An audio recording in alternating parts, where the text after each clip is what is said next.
Joshua 16. The allotment of the people of Joseph went from the Jordan by Jericho, east of the waters of Jericho, into the wilderness, going up from Jericho into the hill country to Bethel.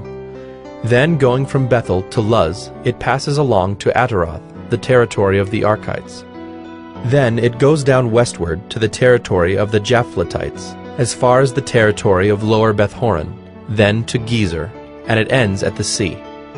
The people of Joseph, Manasseh, and Ephraim received their inheritance. The territory of the people of Ephraim by their clans was as follows. The boundary of their inheritance on the east was Ataroth-Adar, as far as Upper Beth-horon, and the boundary goes from there to the sea. On the north is Mikmethath. Then, on the east, the boundary turns around toward Taanath-Shiloh, and passes along beyond it on the east to Genoa. Then it goes down from Genoa to Ataroth, and to Naarah, and touches Jericho, ending at the Jordan. From Tappuah, the boundary goes westward to the brook Cana, and ends at the sea. Such is the inheritance of the tribe of the people of Ephraim by their clans, together with the towns that were set apart for the people of Ephraim within the inheritance of the Manassites, all those towns with their villages. However, they did not drive out the Canaanites who lived in Gezer, so the Canaanites have lived in the midst of Ephraim to this day, but have been made to do forced labor. Joshua 17. Then allotment was made to the people of Manasseh, for he was the firstborn of Joseph. To Machir, the firstborn of Manasseh, the father of Gilead, were allotted Gilead and Bashan, because he was a man of war. And allotments were made to the rest of the people of Manasseh by their clans: Abiezer, Helek, Asriel, Shechem, Hepher, and Shemida. These were the male descendants of Manasseh, the son of Joseph, by their clans.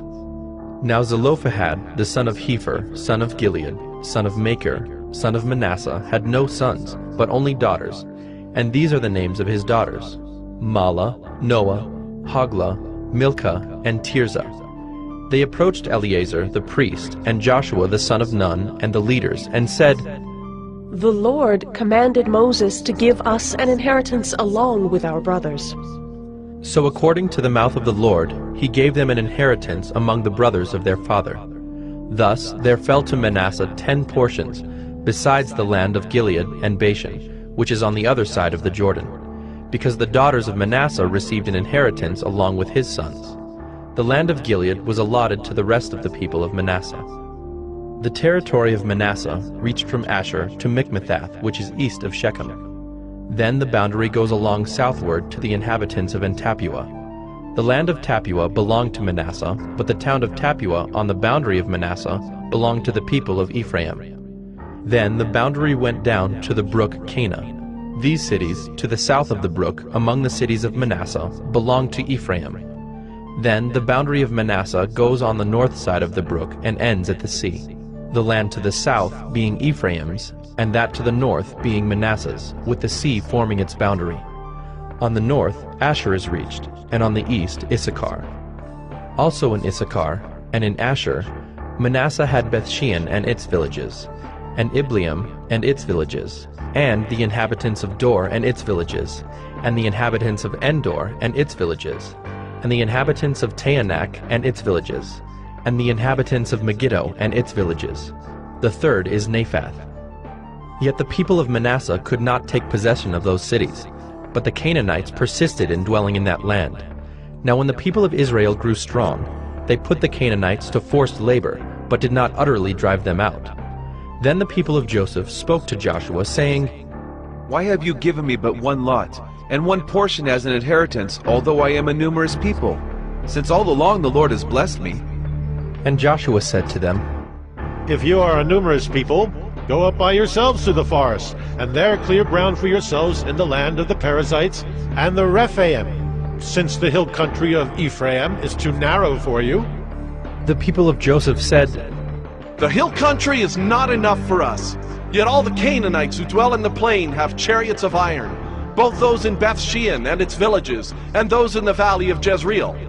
Then Joshua said to the house of Joseph, to Ephraim and Manasseh, You are a numerous people and have great power.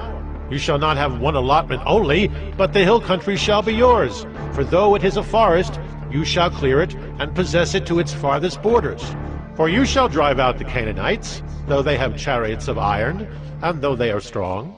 I came to cast fire on the earth, and would that it were already kindled. I have a baptism to be baptized with, and how great is my distress until it is accomplished. Do you think that I have come to give peace on earth? No, I tell you, but rather division. For from now on, in one house there will be 5 divided, 3 against 2, and 2 against 3. They will be divided, father against son, and son against father, mother against daughter, and daughter against mother, mother-in-law against her daughter-in-law, and daughter-in-law against mother-in-law. He also said to the crowds, When you see a cloud rising in the west, you say at once, a shower is coming, and so it happens. And when you see the south wind blowing, you say, there will be scorching heat, and it happens. You hypocrites! You know how to interpret the appearance of earth and sky, but why do you not know how to interpret the present time? And why do you not judge for yourselves what is right? As you go with your accuser before the magistrate, make an effort to settle with him on the way, lest he drag you to the judge, and the judge hand you over to the officer, and the officer put you in prison. I tell you, you will never get out until you have paid the very last penny.